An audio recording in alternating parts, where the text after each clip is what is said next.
Hello friends, आज मैं आपसे इस वीडियो में एरोनॉटिकल इंजीनियरिंग के बारे में बात करने वाला हूं। लेकिन एरोनॉटिकल इंजीनियरिंग के बारे में बताने से पहले मैं आपको दो चीज़ें बता देना चाहता हूं कि आपने एरोनॉटिकल इंजीनियरिंग और एरोस्पेस इंजीनियरिंग ये दो स्ट्रीम्स के नाम सुने होंगे, लेकिन लोग अक्सर कंफ्यूज रहते हैं कि और इसमें डिफरेंस नहीं कर पाते हैं कि एरोनॉटिकल इंजीनियरिंग क्या है और एरोस्पेस इंजीनियरिंग क्या है, और उनको लगता है कि ये दोनों एक ही हैं, लेकिन ऐसा नहीं है दोस्तों। तो एरोस्पेस इंजीनियरिंग और एरोनॉटिकल इंजीनियरिंग में क्या डिफरेंस है, वो ये है कि यदि जिनका इंटरेस्ट एयरक्राफ्ट बिल्डिंग में है, मतलब कि वो एयरक्राफ्ट बनाने में इंटरेस्ट रखते हैं, तो वो एरोस्पेस इंजीनियरिंग कर सकते हैं। वहीं जिनका इंटरेस्ट स्पेस इंडस्ट्री में है, वो एरोनॉटिकल इंजीनियरिंग कर सकते हैं। अक्सर लोग इसी में कंफ्यूज हो जाते हैं नाम से। जैसे कि एरोस्पेस, इससे नाम से पता लग रहा है कि ये स्पेस से रिलेटेड है, लेकिन है इसका उल्टा। एरोनॉटिकल, इसमें कहीं स्पेस वर्ड नहीं आता, लेकिन है ये स्पेस से रिलेटेड। तो ये इन दोनों में डिफरेंस है।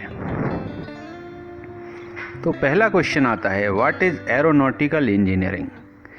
It is a well known branch of engineering that attracts students with interest in airplanes and there mechanism. The primary job of an aeronautical engineer is to devise aircraft and propulsion systems. Aeronautical engineer का जो basic job है वो aircraft को device करना और propulsion system को बनाना। अब यहाँ पर एक क्वेश्चन आता है कि what is propulsion system? A propulsion is the action or process of pushing or pulling to drive an object forward. इसको अगर सीधे से शब्दों में, आसान शब्दों में कहें तो प्रोपल्सन को ऐसे समझा जा सकता है कि धकेल कर या खींच कर किसी ऑब्जेक्ट को आगे बढ़ाने की प्रक्रिया को प्रोपल्सन कहते हैं।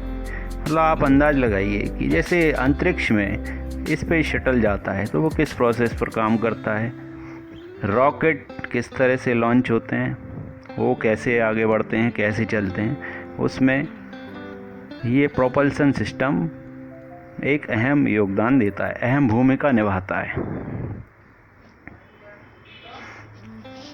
Skill set required for aeronautical engineering aspirement, वो कौन से स्किल्स कैंडिडेट में होना चाहिए जो कि उसे एक सफल एरोनॉटिकल इंजीनियर बना सकता है। तो वो इम्पोर्टेंट स्किल्स हैं speed and accuracy, manual technical and mechanical aptitude. Speed and accuracy से मतलब है कि किसी भी काम को स्पीड और एक्यूरेसी से करने की स्किल होनी चाहिए।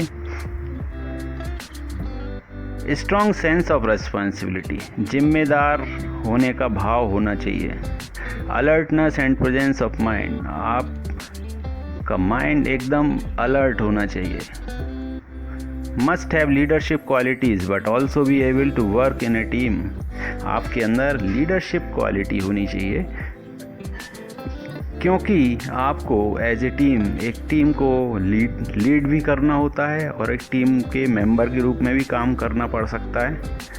आपकी कलर विजन नॉर्मल होना चाहिए, आई साइट नॉर्मल होना चाहिए, फिजिकल फिटनेस अच्छी होनी चाहिए और आपकी लंबाई हाइट अच्छी होनी चाहिए। स्ट्रॉन्ग एनालिटिकल एबिलिटी, ये स्किल्स आपके अंदर होना चाहिए। एलिजिबिलिटी क्राइटेरिया, क्या एलिजिबिलिटी होनी चाहिए एरोनॉटिकल इंजीनियर बनने के लिए? तो admission criteria for aeronautical engineers are JEE main and JEE advanced score. आपके पास जी मेन और जी एडवांस का स्कोर होना चाहिए। 12th आपने PCM से किया हुआ हो और मिनिमम 70 to 75% मार्क्स होना चाहिए। दूसरा, डिप्लोमा होल्डर्स जिन्होंने एयरक्राफ्ट मेंटेनेंस इंजीनियरिंग में डिप्लोमा किया है वो भी इस डिग्री को कर सकते हैं, लेकिन उन्हें वो करने के लिए एरोनॉटिकल सोसाइटी ऑफ इंडिया का एक एग्ज़ाम होता है, वो एग्ज़ाम क्वालिफाई करना होना चाहिए। इसके बाद आप पीजी और डॉक्टरल प्रोग्राम्स भी कर सकते हैं एरोनॉटिकल में, लेकिन बेसिक रिक्वायरमेंट क्या है, आपके पास बैचलर डिग्री होना चाहिए एरोनॉटिकल इंजीनियरिंग में, तभी आप इस पीजी और डॉक्टरेट कर सकते हैं। सिंपल सी बात है। दूसरा, कई IITs और साइंस रिसर्च इंस्टीट्यूशन गेट का स्कोर कार्ड एक्सेप्ट करते हैं, मांगते हैं, तो आपको गेट भी क्वालिफाई करना ज़रूरी है।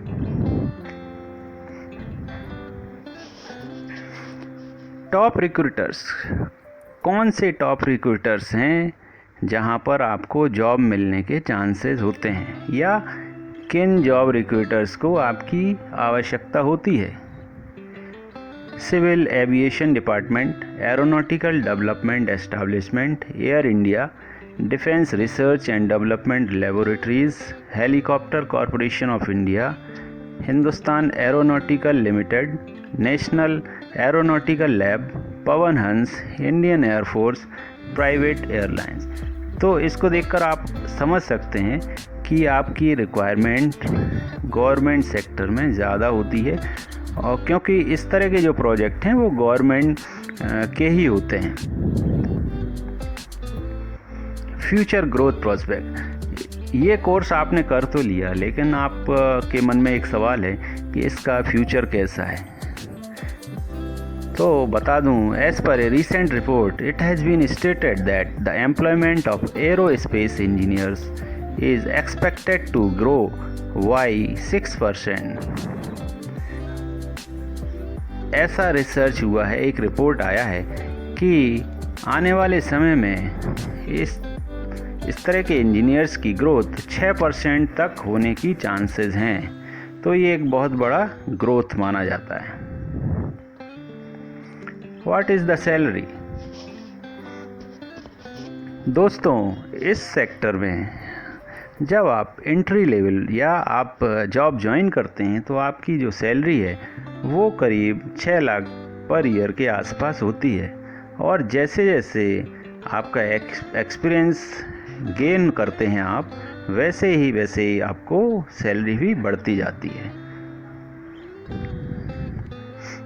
What are the top colleges to pursue aeronautical engineering?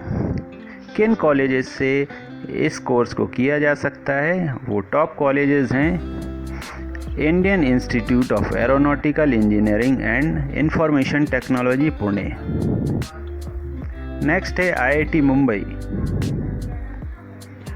IIT Madras जिसे आप चेन्नई भी बोलते हैं, institute of aeronautical engineering Hyderabad,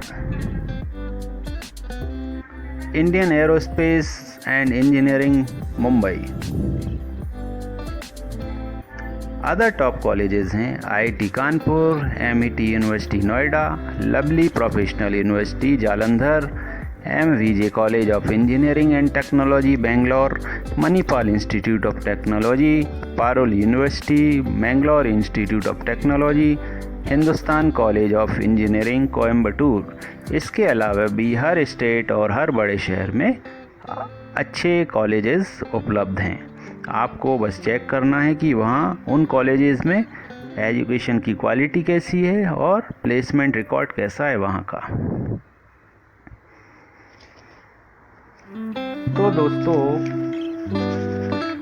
aeronautical engineering के बारे में ये सारी इन्फॉर्मेशन थी। उम्मीद है आपको पसंद आई होगी। मेरा नेक्स्ट वीडियो एरोस्पेस इंजीनियरिंग पर आने वाला है जल्द ही। तो दोस्तों, मेरा वीडियो कैरियर ओरिएंटेड होता है और आपकी क्वेरीज पर बेस्ड होता है। तो आपके व्यूज़, आपके कमेंट्स विथ क्वेरीज मुझे भेजें, मैं उन पर आपको बेस्ट पॉसिबल सॉल्यूशंस देने की कोशिश करूँगा। और हाँ, चैनल को लाइक और सब्सक्राइब करना ना भूलें। Thanks, good bye. Please subscribe. Click the bell.